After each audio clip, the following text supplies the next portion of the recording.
আসসালামু আলাইকুম রহমতুল্লাহ। আলহামদুলিল্লাহি ওয়াহদা ওয়াসসালামু ওয়াসসালাতু আলা মান লা নাবিয়্যা বা'দা আম্মা বা'দ।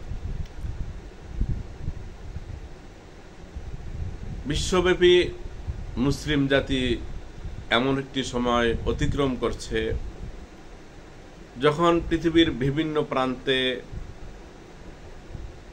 মুসলিম জাতি নির্যাতিত, নিপীড়িত, নিষ্পেষিত।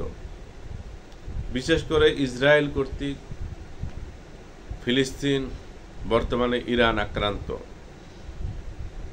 এমত অবস্থায় আমাদের করণীয় কি? আমাদেরকে মনে রাখা ভালো যে মুসলমানদের মধ্যে দুইটি ভাগ রয়েছে। এক অংশ হলো শিয়া মুসলিম, আর এক অংশ হলো সুন্নি মুসলিম। পৃথিবীতে শিয়া মুসলিমদের সংখ্যা কম আর সুন্নি মুসলিমদের সংখ্যা বেশি। শিয়া মুসলিমদের একমাত্র দেশ সেটা হলো ইরান। ইরান তারা তাদের জায়গা থেকে উন্নত টেকনোলজি, যুদ্ধাস্ত্র, জ্ঞান বিজ্ঞান প্রতিনিয়ত তারা উন্নতি করে যাচ্ছে। ওই তুলনায় সুন্নি মুসলিম রাষ্ট্রগুলি অনেক পিছিয়ে আছে, যোজনকে যোজন পিছিয়ে আছে। যার ফলে সৌদি আরব সহ অন্য সুন্নি মুসলিম কান্ট্রিগুলিকে আমেরিকা, ইসরায়েল গণার ধরে না।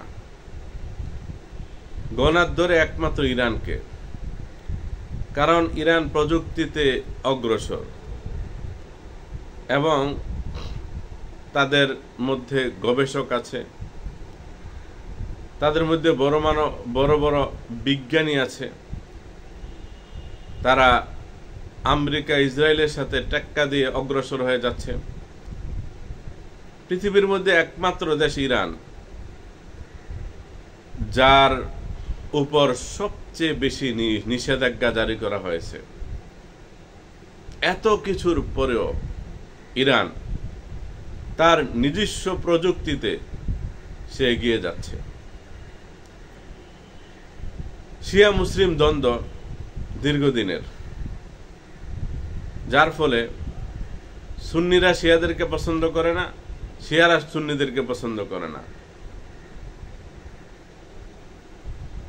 এখনকার যে পরিস্থিতি, বৈশ্বিক রাজনৈতিক অবস্থান, টিকে থাকার লড়াই, এমত অবস্থায় আমরাও কি সে আগের মতো শিয়া মুসলিম দ্বন্দ্ব নিয়ে বসে থাকব? আমেরিকা, ইসরায়েল যখন আক্রমণ করে, সে শিয়া সুন্নি দেখে আক্রমণ করে না। আপনারা জানেন যে ফিলিস্তিনে, গাজাতে যে বুম্পিং করে ঘর বাড়িগুলি ধুলোর সাথে মিশিয়ে দিয়েছে, হাজার হাজার নারী পুরুষকে নির্বিচারে হত্যা করেছে, এরা কিন্তু সবাই ছিল সুন্নি। এখন ইরানে আক্রমণ করছে, তারা হলো শিয়া।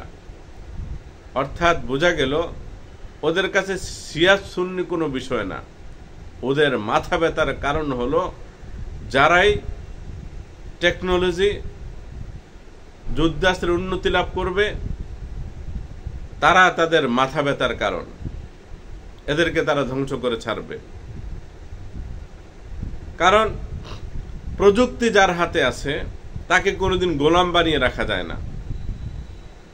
গোলাম বানিয়ে রাখা যায় যার হাতে কোনো প্রযুক্তি নাই। আরব কান্ট্রি অনেকটা গোলামের মতোই আছে। সৌদি আরব সহ কাতার, কুয়েতি, অন্যান্য কান্ট্রিগুলি।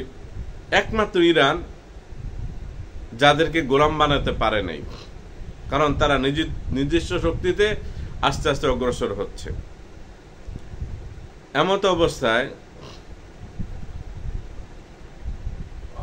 সৌদি আরব সহ সুন্নি মুসলিম কান্ট্রিগুলি ইরানকে ভয় করছে, কারণ ইরানের আধিপত্য বেড়ে যাবে।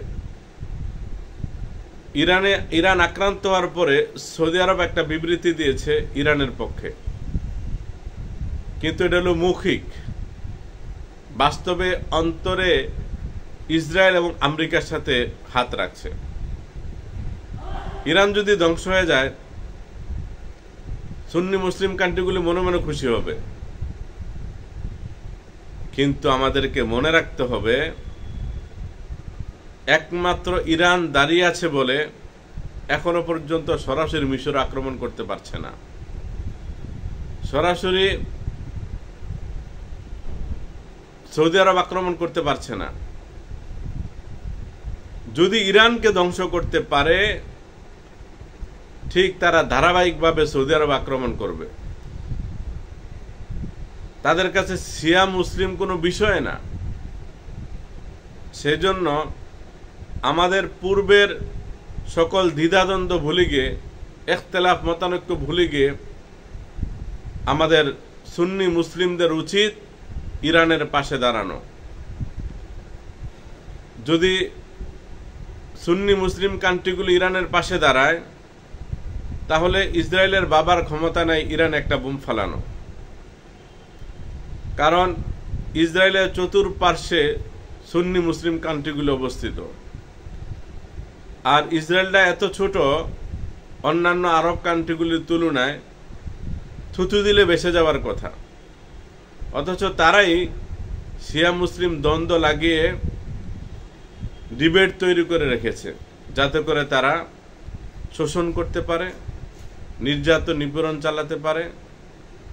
সেই জন্য আমাদের অতীত ভুলে গিয়ে নতুন করে